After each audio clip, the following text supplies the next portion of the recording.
Welcome back to Composition as Allies. My name is Barney. I'm a classical composer, and on this channel, I'll be sharing with you information for other composers or anyone who wants to learn about composition.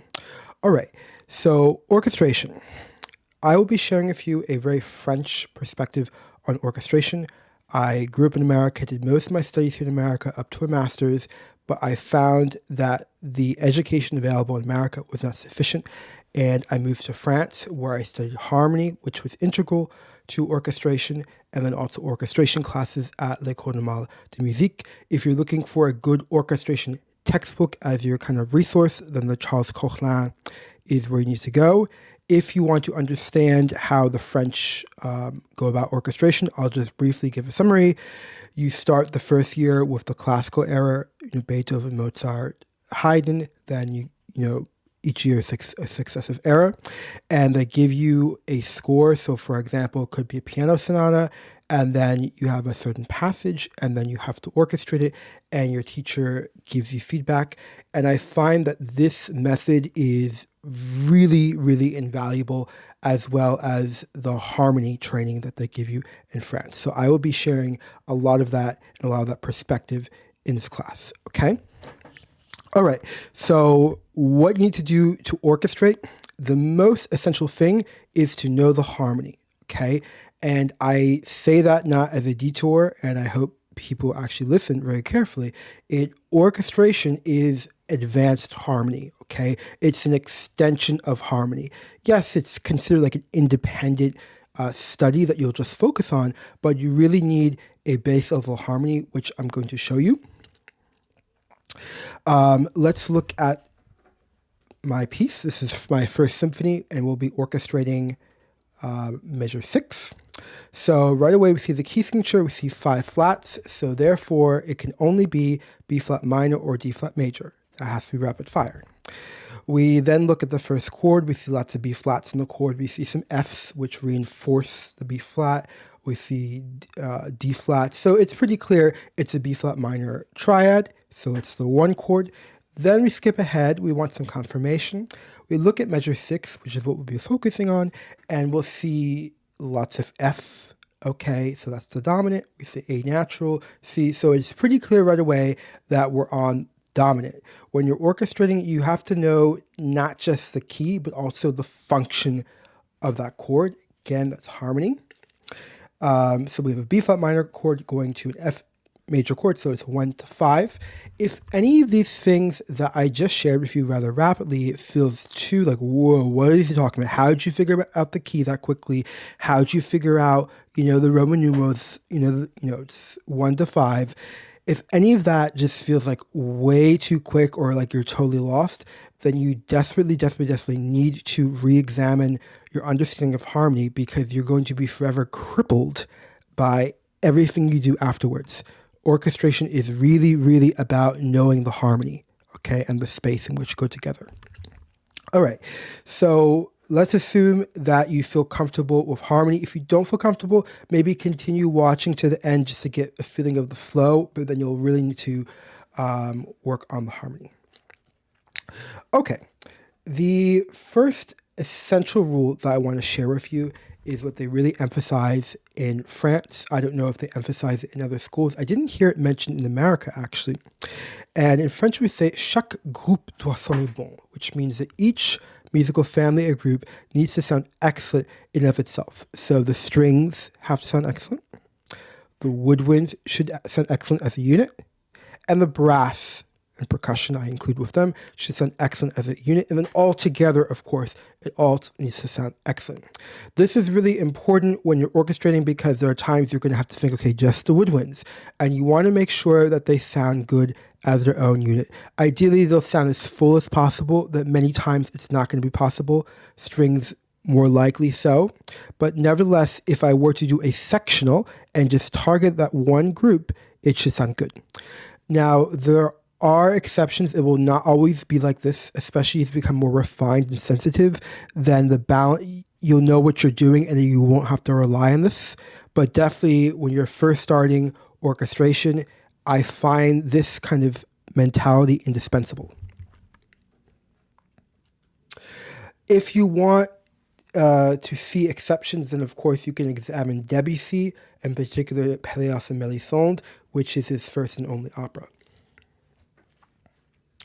All right, so we're going to orchestrate the strings first, which I'll explain in a couple seconds. The first fundamental rule I want to remind us from harmony is the relationship of soprano to bass, okay? When we orchestrate, sometimes we're going to orchestrate the melody, which is often the soprano, or we're going to orchestrate the bass separately, and then, we'll work between the two. So we're going to orchestrate the strings. And so you'll see that I have the violins in octaves, okay? Violins and octaves work super, super, super well, okay? And it's the things that are like really obvious that work super well that you cannot forgo. I think a danger sometimes with composers is they try to be original, but it's that trying to be, which is what destroys the music or makes it inferior. Okay, and sometimes when you just listen and just like the basic things are what's best for the music. If you want to examine the great symphonic literature, you'll see some of the pivotal moments, the soaring first violins are accompanied an octave below by the second violins. Now we've orchestrated the strings, the melodies with the violins and octaves. Though actually you'll notice they're in thirds, so they're divisi. Be careful that you're really listening. You don't want the sound to get too soft because, of course, you have fewer people on the same part. Here I think it's fine. Let's orchestrate the bass. So here we have cellos and double bass. Okay, they are in octaves. This is the match made in heaven. Okay. This is really, really common. You may not have even questioned it. It might have been a natural doubling. It works really well. It's done very frequently. It makes a really clear bass. There is a danger with this, so remember that the double bass is a transposing instrument. So it sounds an octave lower than notated. And I find that this doubling works really well. There are times where it gets very muddy. Even among the great German composers like Brahms has some moments in some of the symphonies where it's kind of just a little grungy and dark. So when you have the double bass in the lowest register, like a low F, a low E, G, F, really make sure that you're hearing at that lower octave from how is it written, and is it not too muddy with the cello, okay? Otherwise, you may want to take out the double bass. If you want to see some good examples of double bass and cello in octaves, there's plenty, but I would start with Mozart, Haydn, early Beethoven. Okay, so we have our melody, aka soprano, we have the bass functioning, and now we just have the viola left, okay? The natural role of the viola, one of the many natural roles, is to bridge the gap. Okay, so it's going to bridge the gap. So you'll see the cello is about an octave and a third away from the violins. And they're both doing very different material. So if you don't fill in the gap, then it's likely that the ear is going to hear two separate layers, upper, lower, pas bien mélangé, as we say in French. Not well mixed. It's just not going to feel like one total unit. So that's where the viola is going to come in. In this case, I placed it on a C, so smack in the middle. Though certainly as we orchestrate with other groups, when we add the woodwinds and the cellos, we may want to think about further, connecting the gap between these two different regions. Finally, I want to mention why we orchestrate the strings first. Certainly, it's your orchestra work. Orchestrate how you want to orchestrate, and if it's a piece that relies more on, the brass and the woodwinds and the strings have kind of a background, kind of decorative role, then this may not apply. But keep in mind, the strings were the first group to find a permanent place in the orchestra. Okay, so they're really the backbone. They're the foundation for the orchestra. Also, if you examine a lot of the great symphonic literature, the great German masters, you may notice that if you look straight at the string section, especially for a big tutti passage, you will get all the necessary information. You'll see the melodies, the counter melodies, you'll see the bass line. You'll really get a full, accurate understanding of the harmony and all the musical events. So I think for your first orchestra piece, a really good practice, especially for a full tutti passage, is to go to the strings, figure out everything, work it out, and then orchestrate the other groups, integrating them into the strings.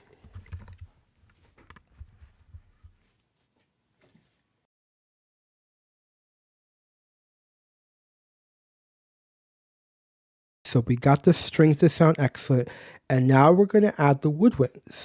But when we add the woodwinds, we need to make sure that they sound excellent in and of themselves, but we need to make sure that that integrates with the existing strings. We don't want to make choices that sound good in and of themselves, but then contradict what we previously orchestrated. So something to keep in mind, orchestration, is your brain is going to be working in two different avenues at the same time. You have to be thinking about the local and then also thinking about the macro, and there's often a tug and pull between the two.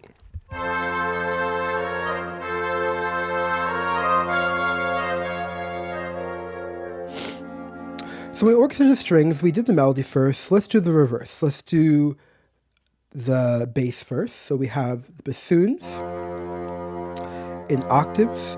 Be careful of instruments at the unison. The sound is often much weaker than you're going to imagine. If you want that full force, then octaves are the way to go. Notice that they're in a really good register for the bassoon where it can sound loud. And, let's say maybe this middle F isn't super strong. The lower F will automatically augment it and give it lots of power. Now we got the bassoons. What's the natural, instrument you're going to go to? Well, the natural instrument that you're going to go to is going to be the flutes, right? It's good to get the exterior parts and the low and the high, and then to fill it in. When you place your flutes, do take note of the ambitus. That means the distance from the top flute to the lowest bassoon, because if it's way too wide, you're going to have a very difficult time filling that in later, okay? So I place my flutes, they're doubling the violin ones. And now I need to place the oboes and the clarinets, okay? In this case, I put the oboes and clarinets in a nice medium range, okay? So they're going to be helping augment the flutes. Now, one thing we should note is there is a rather large gap from the bassoons to the clarinets, similar to what we found with the strings. So certainly this needs to be filled in, but we have no instruments to fill it in, which means we're going to really have to consciously focus on filling in these gaps, both in the woodwinds as well as in the smaller gap in the strings. We're going to have to rely on the brass to do that job.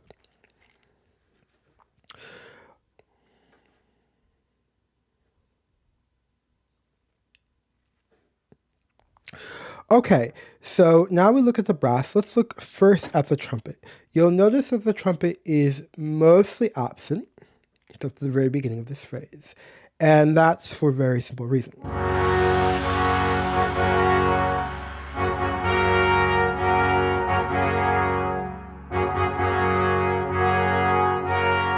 So you'll notice that there's a new section that comes up, and it's very declamatory, very different style, it's a different key, and it features the brass. So one of the very simple reasons that I didn't have trumpets present prior is that I wanted to preserve the freshness of the arrival at this new section. This is a really common orchestration technique, and something when I was first orchestrating, it seemed really obvious to me, but it seemed so obvious that I felt like I was doing something wrong. But then when I was taking classes in actual orchestration, and this was emphasized often, I got the official approval, shall we say, from the teacher, I realized that my instincts were actually correct. So just be wary of unnecessary doubt when you're orchestrating. Sometimes your instincts are really, really spot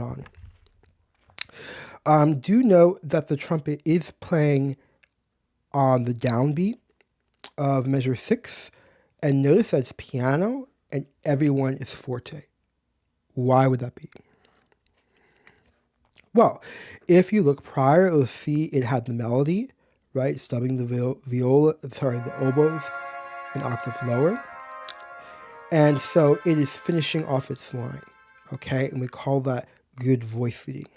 If I were to have suppressed the trumpet because my rationality got too much of me, I might have said, oh, well, no one's going to hear it anyway because it's double forte. People maybe wouldn't consciously hear it, but it would definitely be very strange writing to cut off its line. Okay, so when you're orchestrating, you need to have good voice leading, and often that's going to dictate, what you can and cannot have. If you are having problems with voice leading, then I'd highly recommend addressing it in harmony because it's much simpler, much quicker. You can go straight to the source, and then you can get back to orchestration and work on timbre and work on more complex things. Okay, timbre is actually rather superficial when it comes to orchestration because the vast majority of stuff I had to learn reorchestrating my symphony was related to just harmony. Just harmony. One other thing to notice, you may say, well, the trumpets are still playing here. This is true, but they're mute. And notice that they're in a lower octave than the main melody, which is the oboes. So therefore, when they come in a couple measures later, without the mute and a new key, new section, I think they definitely will sound satisfactorily fresh. Let's look at the trombones. You'll see that they're absent. Why is that? Well, again, the next section, right? We have the trombones also present in the brass chorale, and I was trying to maximize the freshness. Now, I didn't suppress all the brass instruments. There always is a compromise because I wanted, this measure 6 to still feel very tutti and forte, so I couldn't use all of them, but I took out some of the principal ones that the ear would notice. Keep in mind for orchestration that whatever are the topmost voices, our ear is generally going to perceive first often as a melody, but certainly as the dominant force. Now I'd like to discuss the French horns.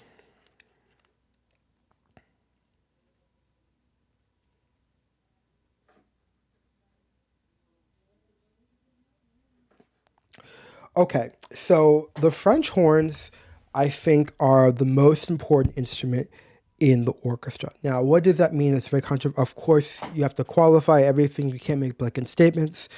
We love all the instruments, but they play such a critical role for a very simple reason, that the area that they sound juiciest in, or that they sound really well in, like that middle in the staff written, is an area that's rather weak for a lot of other instruments. Like for the violins, it's a rather dull region. Flute doesn't have much support. Tuba is going to be too present, too loud. Trumpet's kind of dull. So where they work really, really well and strong, just like the violas, is an area that a lot of other instruments are quite weak. So we really, really rely on the French horns. In the first version of this symphony, I actually only had 2 French horns because I was like, I don't know what to do with 4 French horns. But that was because they didn't have a really good level in harmony. And once you understand 4-part harmony, then it makes very much a lot of sense to have 4 French horns. I just wouldn't want to write an orchestra piece without 4 French horns. Okay. Now, it is a transposing instrument, of course. It transposes a 5th lower, except, of course, if you're in the bass clef when it goes up a 4th. But in general, it's going to sound a 5th lower. So the French horns here are written Cs, but they're going to sound as an F. Okay. If I were to notate this sounding pitch, notice how low it looks. It looks too low. It looks like it's going to be a really low, fat sound, and that is not at all the case. That is why I highly, highly, highly urge you to notate your French horns not at pitch, but transposed, as it's supposed to be with the conductor and the performer, because that way you're going to be hearing accurately. When I put them as they're supposed to be notated, I see they're in a really good register. They can sound loud, they can sound soft, they have great control. I know that they're just well situated. So we want the French horns to kind of bind the different groups of the orchestra together. In this case, I have them on octave Fs. So they're basically connecting the bassoons to the clarinets and the oboes, right? Also, they're helping bind the cellos and double basses to the violins, okay, with the violas. So notice this role they have of the middleman, really helping connect the different regions together. Finally, we have the tuba. Now, there's not much to say. It's on the fundamental. One thing to consider with any bass instrument is which octave is it placed in? Is it going to be, the octave below or the current octave as written? Well, if you're hesitating, there shouldn't be much room for hesitation, because if you look at the orchestration of the strings, you'll see that the double bass is at the medium F, and the cello is at the F above that. So from the orchestration already done for the strings, it's pretty clear that the composer, myself, is looking for a chord that's not too low. So be careful when you orchestrate the other sections that you don't make choices that contradict other choices. Okay, so I put the tuba there. Finally, let's look at the percussion, and then we'll put them all together. We have the timpani. The timpani was the first percussion instrument to find its permanent place in the orchestra. The role of the timpani was to solidify the tonality, often only playing usually tonic and dominant, maybe subdominant, okay? And I know that we have modern timpanis that can do 5 notes, five different timpani. You can tune them. I think for your first orchestra work, it makes sense to just go back to basics, just keep it simple, unless you're really hearing something extravagant. Keep it simple so you understand the actual role of these instruments. And I think it'll make your writing a lot simpler and cleaner. So see here, I just have the timpani on the tonic. Okay, simple tonic, it's just everything is working together. Lastly, I'll add the non-pitch percussion because I want to make sure the harmony is excellent first. And so I have a thunder sheet, just adding to the mix. All right, so we've orchestrated the strings, then we orchestrated the woodwinds, and we orchestrated the brass. Something we should have been doing this whole time, but I wanted to kind of focus on other details, is making sure that the orchestration still works all together, that we haven't contradicted anything. So, if we look at the melody, we look at the violins. They're in divisi thirds, but in octaves, okay, and they're reinforced by the woodwinds. We have the flutes reinforcing the first violins. We'll have a nice, crisp, very clean top to the chord. We have second violins reinforced by oboes as well as clarinets. So we have, good, strong support, an octave lower, okay? It's a nice crisp top, stronger, a little bit closer towards the bottom. On the bass, we have the cellos and double basses in octaves being reinforced exactly by the bassoon, so really strong bass. We also have the tuba adding to that, and then we have the French horns, on the written C, which is a concert F, so really strong, really tall, strong chord. And then, of course, we have the viola in the very middle. So this is going to be a really strong chord. And in the next part, I'm going to do a separate video called Orchestration for Composers. So that will be a little more advanced. And what I'm going to do in that episode is I'm going to show you alternate possibilities. So for example, what if you had the oboes up the octave? Well, how would that change the orchestration? What if you want the clarinets up the octave? How does that change the orchestration? See you then.